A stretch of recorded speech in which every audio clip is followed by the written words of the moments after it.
বাংলা সংবাদ।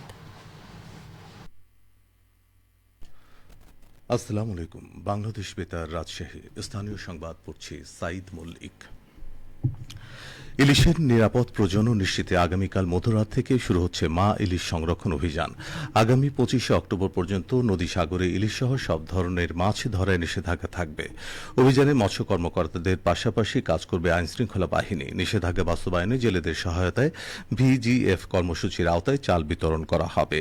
সংশ্লিষ্টরা জানিয়েছেন, ইলিশের প্রজনন মৌসুমে 22 দিনের জন্য শুরু হচ্ছে মা ইলিশ সংরক্ষণ অভিযান।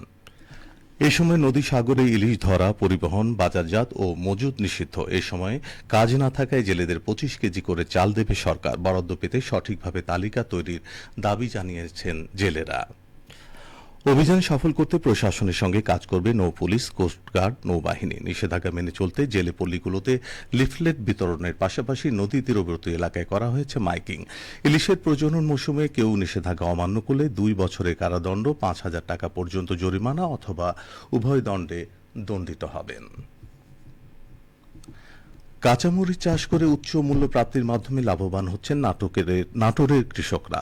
চলতি খরিফ 1 মৌসুমে জেলায় 249 হেক্টর জমিতে কাঁচামরিচ চাষ করা হয়। ইতোমধ্যে কৃষকরা জমি কাঁচা মরিচ সংগ্রহ কার্যক্রম শেষ করেছেন। হেক্টর প্রতি ফলন পাওয়া গেছে 3.61 টন। বিগত বছরে জেলায় 233 হেক্টর জমিতে কাঁচামরিচ চাষ হয়। হেক্টর প্রতি ফলন পাওয়া যায় 3.51 টন।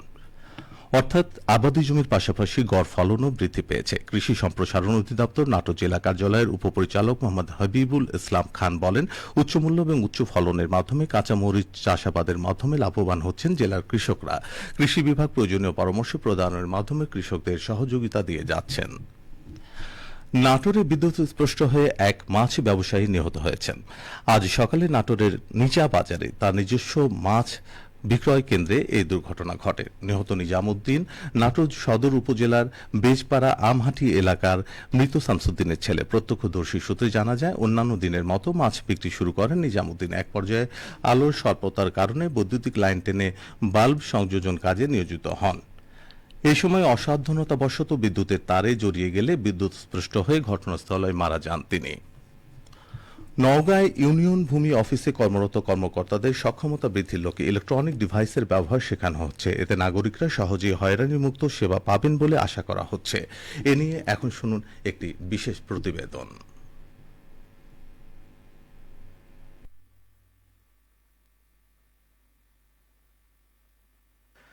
জমির নামজারি, সংশোধনী, খাজনা পরিশোধ সহ সবই এখন হয় অনলাইনে। তাই ইউনিয়ন ভূমি কর্মকর্তাদের ল্যাপটপ কম্পিউটারে MS word, data entry, software management ও অনলাইনে সেবা প্রদানের কৌশল শেখানো হচ্ছে।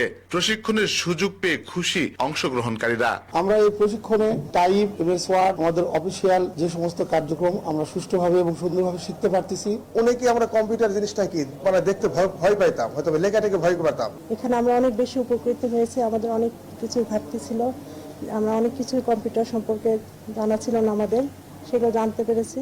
প্রথম ধাপে 24 জনকে নিয়ে 10 দিনের প্রশিক্ষণ দেয়া হচ্ছে। প্রশিক্ষণ শেষ হলে একদিকে তাদের কম্পিউটার, ল্যাপটপ ও অনলাইন ভীতি দূর হবে, অন্যদিকে ভূমি সেবার গতি বাড়বে বলে মন্তব্য করছেন জেলা প্রশাসক মোহাম্মদ আব্দুল আওয়াল। তারা এখন নিজেরা টাইপ করতে পারে, নিজেরা ইনপুট দিতে পারে। তাদেরকে অন্য কোনো ডিজিটাল লোকের কাছে বা অন্য কোনো দোকানদারের কাছে বা কম্পিউটারের দোকানে গিয়ে দ্বারস্থ দিতে হয় না। তারা নিজেদের কাছে নিজেরা যখন করে, তখন আমাদের সরকারি যে সম্পত্তি বা স্বার্থ রক্ষার যে গোপনীয়তা কিছু থাকে, সেই গোপনীয়তাগুলো রক্ষা হবে।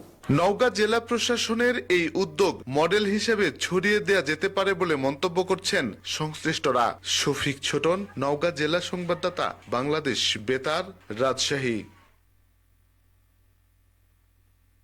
রাজশাহীতে আগামীকাল থেকে শুরু হতে যাচ্ছে 30তম রাজশাহী ইন্টারন্যাশনাল অনূর্ধ্ব 18 জুনিয়র টেনিস চ্যাম্পিয়নশিপ 2025। 7 দিন ব্যাপী এই প্রতিযোগিতা শেষ হবে 10 অক্টোবর ফাইনাল ম্যাচের মাধ্যমে। আন্তর্জাতিক টেনিস ফেডারেশনের আইটিএফ অনুমোদনে, যুব ও ক্রীড়া মন্ত্রণালয়ের আর্থিক অনুদানে এবং বাংলাদেশ টেনিস ফেডারেশনের সহযোগিতায় এই টুর্নামেন্ট আয়োজন করছে রাজশাহী টেনিস কমপ্লেক্স। আজ সকালে কমপ্লেক্সের সভাকক্ষে আয়োজিত সংবাদ সম্মেলনে তথ্য জানান টুর্নামেন্ট ডিরেক্টর ও অতিরিক্ত বিভাগীয় কমিশনার মোহাম্মদ হাবিবুর রহমান। তিনি বলেন, এবারের প্রতিযোগিতা প্রতিযোগিতায় স্বাগতিক বাংলাদেশ সহ 11টি দেশের 52 জন খেলোয়াড় এবং 10 জন কোচ ও ম্যানেজার অংশ নিচ্ছেন। এর মধ্যে বাংলাদেশ থেকে 14 জন বালক ও 7 জন বালিকা খেলোয়াড় প্রতিদ্বন্দ্বিতা করবেন। ভারত, দক্ষিণ কোরিয়া, যুক্তরাষ্ট্র, থাইল্যান্ড, জাপান, চীন, মালদ্বীপ, চাইনিজ তাইপে, সিঙ্গাপুর ও হংকং থেকেও খেলোয়াড়রা অংশ নিচ্ছেন। আগামীকাল বিকেল 3:30টায় টেনিস কমপ্লেক্সে উদ্বোধনী অনুষ্ঠান অনুষ্ঠিত হবে। প্রধান অতিথি হিসেবে উপস্থিত থাকবেন রাজশাহীর বিভাগীয় কমিশনার খন্দকার আজিম আহমেদ। 10 অক্টোবর সকাল 9টায় অনুষ্ঠিত হবে ফাইনাল ম্যাচ। খেলা শেষে সমাপনী অনুষ্ঠানে বিজয়ী ও রানার আপদের হাতে পুরস্কার তুলে দেবেন অতিথিরা। সবশেষে আবহাওয়া। আজ রাজশাহীতে সর্বোচ্চ তাপমাত্রা ছিল 32 ডিগ্রি এবং সর্বনিম্ন 24.6 ডিগ্রি সেলসিয়াস। বিকেল 3টায় বাতাসে আপেক্ষিক আর্দ্রতার পরিমাণ ছিল 76%। রাজশাহী ও পার্শ্ববর্তী এলাকায় আজ সূর্যাস্ত সন্ধে 5:50 সংবাদ শেষ হলো। আমাদের পরবর্তী স্থানীয় ইংরেজি সংবাদ সন্ধে 6:05।